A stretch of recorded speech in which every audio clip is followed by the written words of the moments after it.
Hi friend, this is Ritesh Patel और आज आपका स्वागत है मेरे स्टडीज की और आपके study made interesting YouTube channel में। जैसा कि मैंने आपको पिछले वीडियो में 2 क्वेश्चन पूछे थे और उस क्वेश्चन के आज मुझे आंसर बताने होंगे।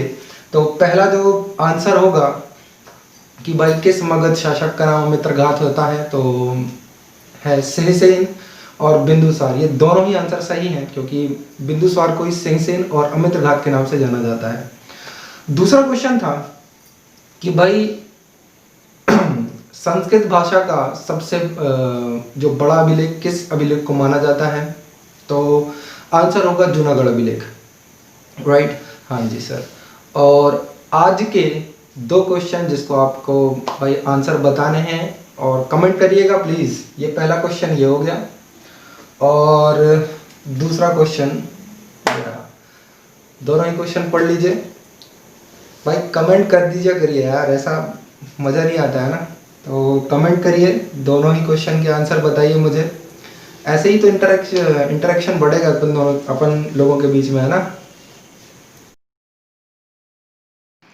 Come on, let's do it. चलो, तो मैंने पिछले वीडियो में आपको अशोक के बारे में बताया था, काफ़ी इंटरेस्टिंग था। अशोक जिसका रूलिंग पीरियड 269 बीसी से लेकर के 232 बीसी तक चलता है और इसके 2 नाम भी मिलते हैं। मैंने आपको बताया था कि भाई गुर्जरा अभिलेख में इसका नाम अशोक वर्धन मिलता है और मास्की अभिलेख में इसका नाम देवनाम प्रियदर्शी मिलता है या देवनाम प्रिय मिलता है। तो शायद मैंने उल्टा बोल दिया, तो आप इंटरचेंज कर लीजिएगा कि भाई मास्की अभिलेख में अशोक वर्धन और गुर्जरा अभिलेख में इसका नाम मिलता है देवनाम प्रियदर्शी। तो जब आगे बढ़ते हैं, अशोक के 2 विवाह होते हैं भाई। पहला होता है महादेवी के साथ और दूसरा होता है कारुवाकी के साथ, है ना। यही तो पढ़ा था हमने।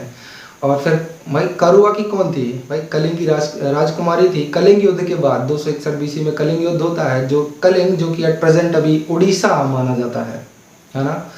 तो कारुवाकी की रानी से कलिंग युद्ध के बाद, कलिंग युद्ध को जीतने के बाद कारुवाकी से शादी करता है और उसी के पुत्र दशरथ और कुणाल होते हैं। आगे चल करके यही रूलर होते हैं, शासक बनते हैं। और भाई कलिंग युद्ध में ये इतना रक्तपात देख लेता है कि इसके भाई मन विचलित हो जाता है और ये भिक्षु बन जाता है, बौद्ध भिक्षु बन जाता है। और बौद्ध भिक्षु बनाने वाला कौन था? तो मोगलीपुत्र तिस्य थे। और बौद्ध शिक्षा देने वाला कौन था? तो उपगुप्त थे। कई जगह इतिहासकार निगरोध का नाम भी लेते हैं। निगरोध कौन था? अशोक का बड़ा भाई सुसीम था और सुसीम का ही पुत्र था निगरोध। तो अलग अलग जगह पे कई बार आपको ऑप्शन में निगरोध का नाम भी मिल सकता है और उपगुप्त का नाम, दोनों का नाम मिल सकता है। जो मिल जाए उस पर आंख मूंद के टिक कर दीजिए, है ना। चलिए, तो आगे बढ़ाते हैं। जो पार्ट हमने नहीं पढ़ा है अब मैं उसकी बात करूंगा। 251 बीसी में महासंगति होती है बौद्ध धर्म की, जिसमें एक अभिधम्म पिटक जोड़ा जाता है इसी तीसरी महासंगति में बौद्ध की। और इसके जो चेयरमैन थे मोगलीपुत्र तिस्य, शायद ये पढ़ाया है मैंने।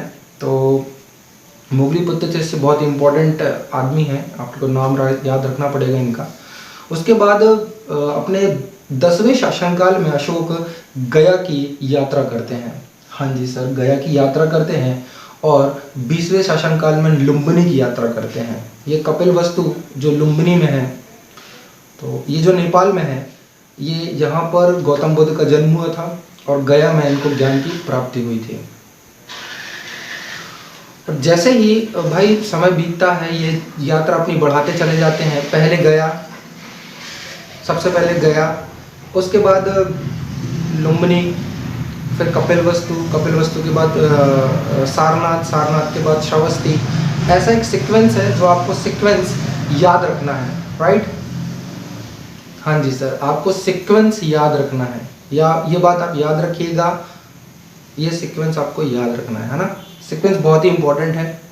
तो आगे बात करते हैं। और ये जो जब ये 20वें वर्ष में लुम्बिनी ग्राम की यात्रा करते हैं, तो इन्होंने लुम्बिनी ग्राम को कर मुक्त कर दिया था। ये एग्जाम में कई बार पूछा गया है कि किस ग्राम को अशोक ने कर मुक्त किया था और उसके साक्ष्य कहाँ से मिलते हैं? तो लुम्बिनी ग्राम था वो, और इसके एविडेंस मिलते हैं सबसे छोटे अभिलेख रुमनदेही अभिलेख से मिलते हैं इसके साक्ष्य, है ना। हाँ जी सर, रुमनदेही अभिलेख से मिलते हैं। इसके बाद आगे चलते हैं। मैंने आपको बताया था कि भाई पहले शिलालेख में इन्होंने बताया था कि भाई इन्होंने पशु बलि पर रोक लगाई थी, बिल्कुल लगाई थी सर। उसके बाद इन्होंने श्रीनगर सिटी का एस्टेब्लिशमेंट किया था, जो आज जम्मू कश्मीर में है, ये वही वाला श्रीनगर है ना, उसको अशोक ने बसाया था। वाह भाई क्या बात है। उसके बाद आपसे पूछा जाएगा एग्जाम में कि बताइए भारत में सबसे पहले राष्ट्रीय उद्यान बनवाने वाला कौन था? तो आप बताएंगे अशोक, क्योंकि भारत में सबसे पहला राष्ट्रीय उद्यान अशोक ने ही बनवाया था। उसके बाद स्तूपों का निर्माण भी इसी के शासनकाल में हुआ था। पहला होता है सांची का स्तूप, जो कि भारत का सबसे बड़ा स्तूप है। उसके बाद धमेक का स्तूप, जो कि सारनाथ और यूपी में है। सांची का स्तूप मध्य प्रदेश में है। यदि भारत का सबसे बड़ा स्तूप हो सकता है तो क्या विश्व का नहीं हो सकता? अरे बिल्कुल हो सकता है यार, क्यों नहीं हो सकता। तो विश्व का स्तूप भी आपसे कई बार एग्जाम में पूछ लिया जाता है। तो उसका नाम मैं बताऊंगा, इंडोनेशिया में है, जावा में है। इंडोनेशिया के जावा में है बोरोबुदुर स्तूप, है ना। और इसको किसने बनवाया था? शैलेंद्र राजाओं ने बनवाया था, है ना। हाँ जी सर। उसके बाद आगे बढ़ते हैं तो थोड़ा सा प्रॉब्लम होती है यहाँ पे। कैसी प्रॉब्लम है सर? तो प्रॉब्लम ऐसी है कि आपसे पूछा जाएगा कि आजीविक जो संप्रदाय है और जो बौद्ध धर्म है, ये दोनों रिलेट करते हैं एक बराबर की गुफाओं से। तो इसमें से थोड़ा सा प्रॉब्लम क्रिएट होती है। कई बार एग्जाम में पूछा जाता है कि बराबर की गुफाएं किससे रिलेटेड हैं। तो कई लोग आजीविक संप्रदाय लगा देते हैं, कई लोग बौद्ध धर्म लगा देते हैं। तो मैं आपको बताऊंगा कि जो बराबर की गुफाएं हैं वो इतना कंफ्यूजन भरा क्यों है। जो बराबर की गुफाएं हैं वो बौद्ध धर्म से संबंध रखती हैं, लेकिन ऐसा माना जाता है, ऐसा इतिहासकार बताते हैं कि अपने अशोक ने अपने अंतिम समय में जो बराबर की गुफाएं हैं वो आजीविक संप्रदाय वालों को दे दिया था। मतलब कि आजीविक संप्रदाय अपना लिया था। यहाँ से वो इतना अंदाजा लगाते हैं। अब आजीविक संप्रदाय मैंने आपको बताया था कि भाई जब महावीर स्वामी, जिनका नाम बचपन का नाम वर्धमान था, वो अपना गृह त्याग जब करते हैं 30 वर्ष की आयु में, तो सबसे पहले बंधु किससे मिलते हैं? सबसे पहला बंदा कौन था? मैकाली घोषाल, याद आया होगा। और यही आगे चल करके एक संप्रदाय की एस्टैब्लिशमेंट करते हैं। कौन है, स्थापना करते हैं? कौन था ये? मैकाली घोषाल, जिसने आजीविक संप्रदाय की स्थापना करी थी। ये वही है, और ये वही आजीविक संप्रदाय की बात हो रही है ना। चलिए, इसके बाद आपको याद रखना है लास्ट रूलर का नाम। रूलर जो शासक होता है, आखिरी शासक है बृहद्रथ। तो बृहद्रथ के ही शासनकाल में उसी का एक सेनापति हुआ करता था, पुष्यमित्र शुंग, जिसने बृहद्रथ को कमजोर पाकर के उसकी हत्या कर दी थी। और जैसे ही हत्या की, उसने एस्टैब्लिशमेंट किया भारत के पहले ब्राह्मण वंश का। आपसे कई बार एग्जाम में पूछा गया है और पूछा जाता रहा है कि बताइए भारत का सबसे पहला ब्राह्मण वंश कौन होगा? तो आप बताएंगे शुंग वंश, शुंगा डायनेस्टी। लेकिन शुंग वंश स्टार्ट करने से पहले मैं एक बहुत ही इंपॉर्टेंट चीज़ बताना चाहता हूँ, जो अभी रिसेंटली पीएससी के एग्जाम में पूछा गया है कि जब अशोक की डेथ होती है, तो अशोक की डेथ के बाद कलिंग जो राज्य होता है वो स्वतंत्र हो जाता है। हाँ जी सर। तो जैसे ही स्वतंत्र होता है, उसमें एक नए वंश का उदय होता है, वो होता है चेदी वंश। और यदि चेदी वंश है तो इसका भाई साक्ष्य एविडेंस होगा, डेफिनेटली है। तो इसी का एक प्रतापी राजा था, चेदी वंश का ही प्रतापी राजा था खारवेल। इसी ने एक अभिलेख लिखवाया था, हाथी गुफा अभिलेख, और इसी से हमें कलिंग युद्ध के बारे में भी पता चलता है। तो इसमें एक इम्पॉर्टेंट बात आती है कि जो चेदी वंश का राजा था खारवेल, इसने मगध पर आक्रमण किया था और मगध को जीत लिया था। और मगध से एक जिन शीतलनाथ की मूर्ति लेकर के आता है, और ये जिन शीतलनाथ बहुत ही इंपॉर्टेंट है, ये जैन धर्म से संबंध रखती है। और जिन शीतलनाथ जो मूर्ति है वो 2 बार इतिहास में सामने आती है इतिहासकारों के। पहली बार जब महापद्मानंद नंदा डायनेस्टी के हुआ करते थे, उन्होंने जब कलिंग पर आक्रमण किया था, तब इस जिन शीतलनाथ को मूर्ति को लेकर के चले गए थे मगध, राइट। हाँ जी। तो ये थोड़ा इंपॉर्टेंट है, ये बात आप याद रखिएगा। है ना। उसके बाद अब बात करेंगे शुंगा डायनेस्टी की। तो शुंग वंश की यदि मैं बात करूं तो इसका जो रूलिंग पीरियड चलता है जो 185 बीसी से चलता है 72 बीसी तक, और इसकी जो राजधानी होगी वो होगी विदिशा। अभी तक पाटलिपुत्र थी, मैंने आपको बताया था जब शिशुनाग वंश था तो शिशुनाग ने पहले पाटलिपुत्र से वैशाली की और फिर वैशाली से पाटलिपुत्र, इसी के पुत्र ने काला अशोक ने की थी, याद आया होगा आपको, है ना। तो आगे बढ़ते हैं, पुष्यमित्र शुंग की बात करते हैं। और यदि मैं पुष्यमित्र शुंग की बात करूं तो सबसे इम्पोर्टेंट चीज़ है इसमें, इसको कहा जाता है बौद्ध धर्म का विनाशक। सर ऐसा क्यों कहा जाता है? इसलिए कहा जाता है क्योंकि तकरीबन ऐसा इतिहासकार बताते हैं कि 1000 बौद्ध भिक्षुओं को इसने सर कटवा कर सरयू नदी पर फेंकवा दिए थे। सोचिए 1000 बौद्ध भिक्षुओं को, ओ माय गॉड। लेकिन और 84,000 स्तूप जो कि अशोक ने बनवाए थे। ये थोड़ा सा मानने में थोड़ा सा अटपटा सा लगता है कि किसी के एक जीवन काल में 84,000 स्तूपों का निर्माण करवाना, इट्स थोड़ा सा क्रिटिकल है। बट इतिहासकारों ने बताया तो मानना पड़ेगा कि भाई 84,000 स्तूपों का निर्माण करवा करके जो अशोक गए थे, इसने उसको डिस्ट्रॉय कर दिया था। पुष्यमित्र शुंग ने इसको पूरे का डिस्ट्रॉय किया। उसके बाद बात करेंगे कि इसने 2 अश्वमेघ यज्ञ भी करवाए थे। अश्वमेघ यज्ञ ये वही है जो अभी रिसेंटली अभी रामायण चल रही थी, बहुत लव कुश वाला कांड था, घोड़ा चुरा करके ले गए, मतलब घोड़ा के सामने लिखा था ना कि भाई जो घोड़ा लेकर के जाएगा वो, मतलब इस तरीके से उसमें शर्तें लिखी थी, बस ये वही अश्वमेघ था।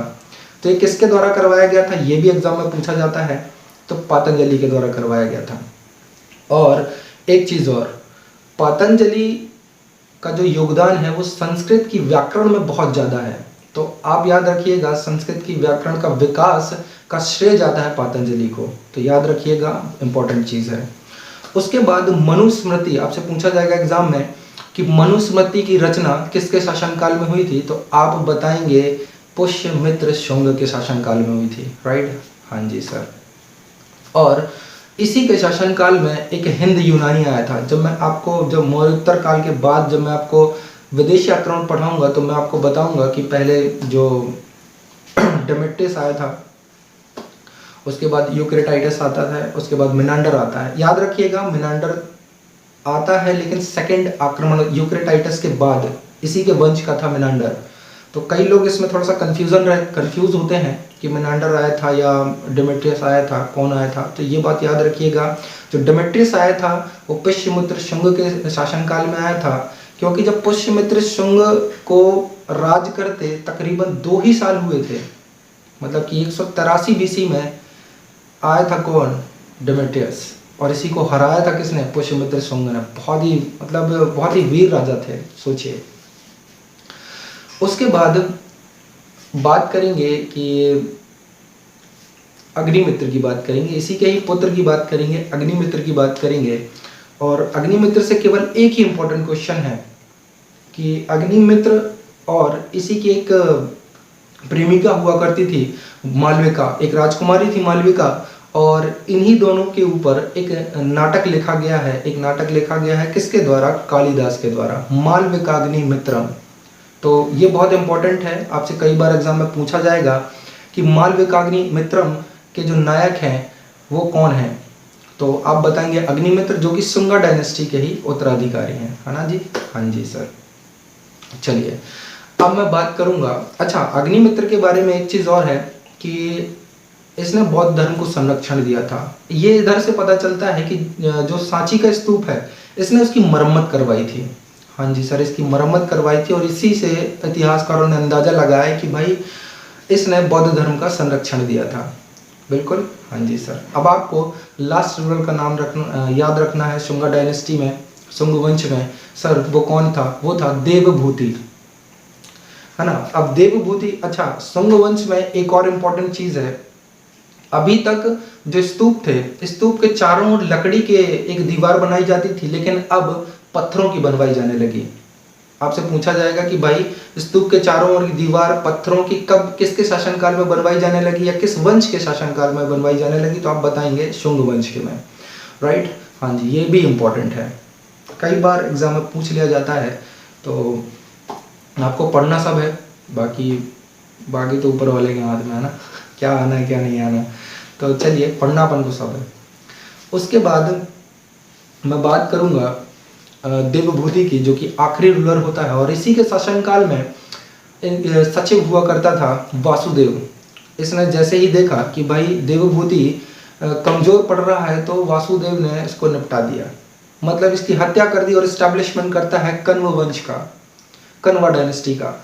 मतलब कि अब 72 बीसी से तकरीबन 28 बीसी तक चलता है इसका रूलिंग पीरियड, इसका शासनकाल 28 बीसी तक। और उसके बाद केवल आपको कण्वा डायनेस्टी में आपको ज़्यादा कुछ याद नहीं रखना है, केवल इसके पहले शासक का नाम याद रखना है और आखिरी शासक का नाम याद रखना है। क्योंकि जब कण्वा डायनेस्टी स्टार्ट हुई तो मगध काफ़ी छोटा हो चुका था, मतलब कि हर जगह से नए नए छोटे छोटे वंश निकल करके आ रहे थे, और सबकी नज़र थी एक बड़े, क्योंकि मगध एक अपने आप में बहुत ही बड़ा विस्तृत, मतलब पूरा एक भारत को संजो के रख चुका था एक बार, तो सभी की दृष्टि थी। तो ऐसा ही एक महाराष्ट्र का एक शासक हुआ करता था सिमुख, जिसकी काफ़ी समय से नज़र थी, और जैसे ही देखता है कि भाई एक आखिरी जो शासक है कण्वा डायनेस्टी का, वो था सुशर्मा। उसको जैसे ही देखता है कि भाई सुशर्मा नाम का शासक है, ये बहुत ही कमज़ोर है, तो वो जाकर के आक्रमण कर देता है और हथिया लेता है। और जैसे ही इसको हत्या कर देता है, इसकी मगध पे मतलब विजय प्राप्त कर लेता है, और स्टैब्लिशमेंट करता है एक नए वंश की। सर कौन सा वंश था वो? तो आंध्र सातवाहन वंश के स्टैब्लिशमेंट करता है, और आंध्र सातवाहन वंश यहीं से स्टार्ट होता है। और सबसे बड़ी बात, इसकी राजधानी, कैपिटल आपसे कई बार पूछा जाएगा, तो प्रतिष्ठान इसकी कैपिटल है। इसमें ब्रह्म लिपि का उपयोग किया गया है इनके वंश में, और अमरावती कला का भी इसी में विकास हुआ है, इसमें यूज़ भी हुआ है और विकास भी हुआ है। तो दोनों चीज़ें हैं, याद रखिएगा, इम्पोर्टेंट है दोनों ही चीज़ें। उसके बाद मैं बात करूँगा कि सबसे पहले फाउंडर की मैंने आपको बता दिया, सिमुख। उसके बाद पहला रूलर, जो पहला रूलर है वो सातकर्णी प्रथम है। उसके बाद दूसरा रूलर है हॉल, जिसकी एक बुक लिखी थी गाथा सप्तशती नाम की, जिसमें इसके बारे में थोड़ा सा विवरण मिलता है, और यहीं से हमको एविडेंस मिलते हैं। उसके बाद सबसे ग्रेटेस्ट रूलर जो हुआ, वो 23वां रूलर हुआ, सबसे महान ग्रेटेस्ट रूलर, महान शासक हुआ, वो था सातकर्णी, गौतमी पुत्र सातकर्णी। ये जो गौतमी है ना, मैंने गौतमी जो बोला, ये इसकी माता का नाम था। और अब जो मैं आपको बताने वाला हूँ बहुत ही शॉकिंग है, कि जो माता का जो नाम था ना, वो यहीं से स्टार्ट हुआ। पहले जो अपने नाम पे माता का नाम लगाना जो स्टार्ट हुआ, वो इसी वंश से स्टार्ट हुआ।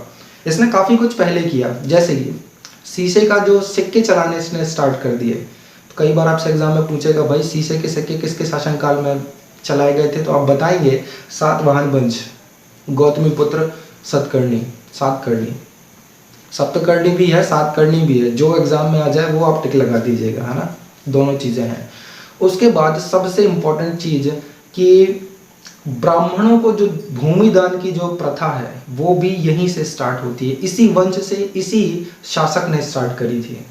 ये बात याद रखिएगा, ये बहुत बार एग्जाम में आया है, कई बार एग्जाम में आया है कि ब्राह्मण को भूमि दान देने की प्रथा किस वंश ने स्टार्ट की थी? तो आप बताएंगे आंध्र सातवाहन वंश। उसके बाद मैं बात करना चाहूँगा, अच्छा, सामंती व्यवस्था भी यहीं से स्टार्ट होती है। आपसे कई बार एग्जाम में पूछा जाएगा कि सामंती व्यवस्था से आप क्या समझते हैं? तो सामंती व्यवस्था, राजा, भाई एक ये छोटा सा ब्राह्मण है, भाई ये ब्राह्मण है, ठीक है, इसको भूमि मिली, थोड़ी और आगे बढ़ गया, इसके ऊपर एक और ब्राह्मण है जिसको इससे ज़्यादा भूमि मिल चुकी है, मतलब ये, तो इस भूमि का राजा तो ये वाला ब्राह्मण हुआ, इस भूमि का राजा ये वाला ब्राह्मण हुआ, तो भाई इसके नीचे तो ये वाला है ना। तो ऐसे ही राजा के अंदर राजा की व्यवस्था को ही सामंती व्यवस्था कहते हैं। राजा के अंदर राजा, राजा के अंदर राजा, और राजा के अंदर राजा। तो उसके बाद 24वां महान रूलर होता है वशिष्ठ पुलमवी।